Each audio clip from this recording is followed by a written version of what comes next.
எல்லாம் விஜய் கட்சிக்கு போறான் வந்த உடனே டிவி எல்லாம் பார்த்தா விஜய் பத்தி அப்படி ஆஹா ஓஹோ புகழின் உச்சத்தில் இருக்கக்கூடிய நடிகர். அவர் புகழின் உச்சத்தில் இருந்து தூக்கி எறிஞ்சிட்டு வராரு. எதுக்கு வராரு? சேவை செய்யறதுக்கு வராரா? அதை விட பெருசா ஏதாவது கிடைக்குமா அப்படின்ற எதிர்பார்ப்புல வராரு. ஆனா நம்முடைய மருத்துவர் ஐயா அவர்கள் 80களில் மருத்துவர், இன்னைக்கு நேற்று மருத்துவர் அல்ல, 80களில் மருத்துவர். அவர் கூட மருத்துவர் ஆனவங்க இன்னைக்கு எந்த நிலைமையில சொத்து சுகத்துல இருக்கிறா யோசிச்சு பாருங்க. தன்னுடைய மொத்த ப்ரொஃபஷனையும் தூக்கி போட்டுட்டு 5 ரூபா டாக்டர் இன்னைக்கு சினிமா எடுக்கிறானே, நிஜத்துல 5 ரூபா டாக்டராக வாழ்ந்து காட்டியவர் எங்களுடைய தலைவர் மருத்துவர் ஐயா அவர். நீ வாழ்ந்து காமி, பேசுங்க, நீங்க தானே பேசணும்.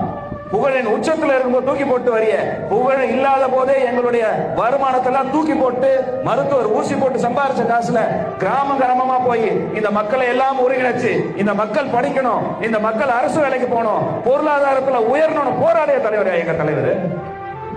ஆனா எத்தனை பேருக்கு தெரியுது? கஜேந்திரன் சொன்னார் பேச